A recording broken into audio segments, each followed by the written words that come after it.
Menjalankan ibadah puasa kerap membuat kita lebih berhati-hati untuk memilih makanan. Tak hanya itu, bahkan saat memasuki bulan Ramadan, perubahan jam tidur hingga waktu makan pun harus disesuaikan. Termasuk kebiasaan kita seperti minum kopi di pagi hari nih. Jika Anda penikmat kopi, saat berpuasa tentunya harus menghilangkan kebiasaan ini ya. Lantas, bagaimana solusinya? Konsumsi kopi saat puasa boleh dan sah-sah saja nih. Namun, perhatikan jam minum kopi Anda ya. Disarankan konsumsi kopi 1 hingga 2 jam setelah berbuka puasa. Sebab, di waktu inilah lambung optimal dan siap mencerna kopi setelah kita mengonsumsi makanan berbuka, agar menghindari risiko terkena asam lambung. Nah, selain itu, konsumsi kopi berlebih juga bisa menimbulkan rasa nyeri dada, mudah marah, meningkatkan detak jantung, kecemasan, hingga kecanduan loh pemirsa. Untuk itu perhatikan takaran dan waktu konsumsi yang tepat saat menjalankan ibadah puasa ya. Lalu apakah konsumsi kopi saat sahur disarankan? Nah, sebaiknya hindari konsumsi kopi saat sahur ya. Karena minum kopi di waktu sahur bisa menyebabkan dehidrasi saat kita menjalankan ibadah puasa. Karena kopi bersifat diuretik. Untuk itu, sebaiknya perbanyak minum air putih ketika sahur ya pemirsa. Selanjutnya, perhatikan frekuensi minum kopi saat puasa. Sebaiknya tak lebih dari 1 cangkir perharinya ya. Tak hanya itu, menambahkan gula dan juga susu sebaiknya dibatasi nih. Sebab penambahan gula dan susu juga berisiko meningkatkan gangguan kesehatan seperti diabetes dan obesitas. Agar menjalankan ibadah puasa dengan lancar dan nyaman, bonus tubuh yang lebih sehat juga nih. Jangan lupa tingkatkan konsumsi buah juga sayur serta asupan cairan agar tubuh tetap terhidrasi sepanjang hari ya pemirsa.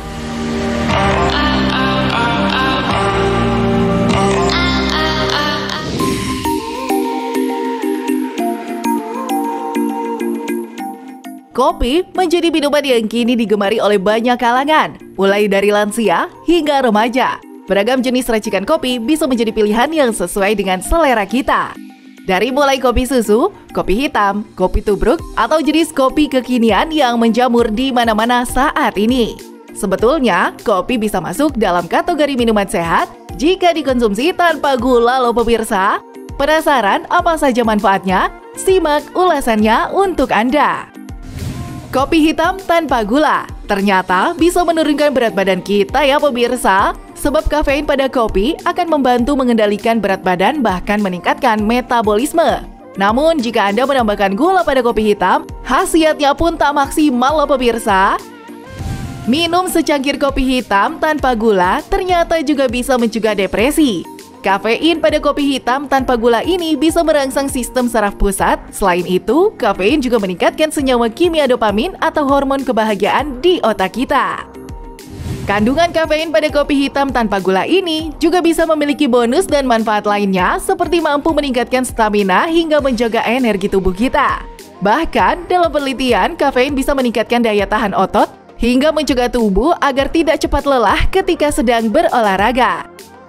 Terakhir, ketika kita bertambah usia, biasanya kemampuan otak pun mengalami penurunan kinerja. Mulai dari penurunan daya ingat seperti penyakit Alzheimer dan demensia. Namun, jika rutin mengonsumsi kopi hitam tanpa gula, bisa mengurangi peradangan pada sel-sel termasuk pada otak. Sebab, kopi mengandung kafein dan senyawa antioksidan hingga bisa menurunkan risiko penurunan kinerja otak pada Anda loh pemirsa. Untuk itu, jangan ragu konsumsi kopi tanpa gula ya.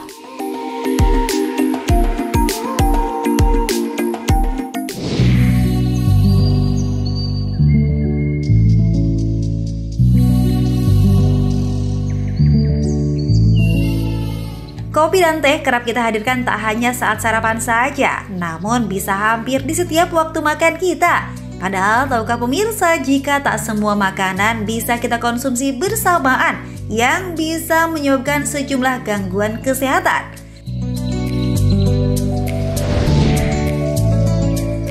Seperti durian misalnya. Pemirsa, manisnya daging buah durian memang terasa mantap disandingkan dengan pahitnya kopi hitam. Namun sebaiknya jangan dilakukan ya pemirsa. Pasalnya kandungan karbohidrat durian akan sukar dicerna bila dikonsumsi dengan kafein, serta bisa menyebabkan gangguan kesehatan lainnya seperti sakit kepala, mual, diare, serta meningkatnya suhu tubuh.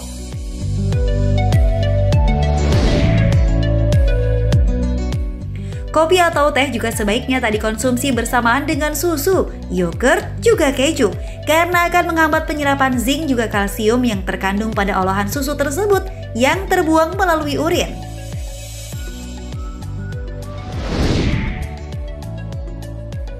Nah, saat makan besar, teh hangat akan membantu mulut menetralkan rasa amis pada lidah yang tertinggal usai mengkonsumsi daging merah, kepiting, kerang, atau lobster yang kaya akan zinc.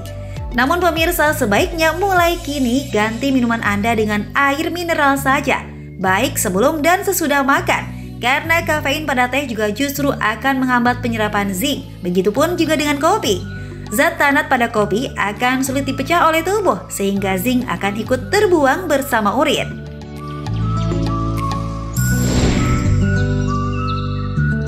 Zat tanat juga akan mencegah penyerapan zat besi yang terkandung dalam kacang-kacangan seperti kacang polong, buncis, dan produk kedelai.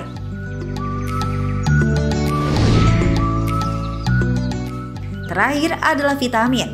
Sebuah penelitian yang diterbitkan dalam Journal of Bone di tahun 2017 menyebutkan bila kopi berdampak negatif pada vitamin D dan membuat kadarnya berkurang dalam tubuh.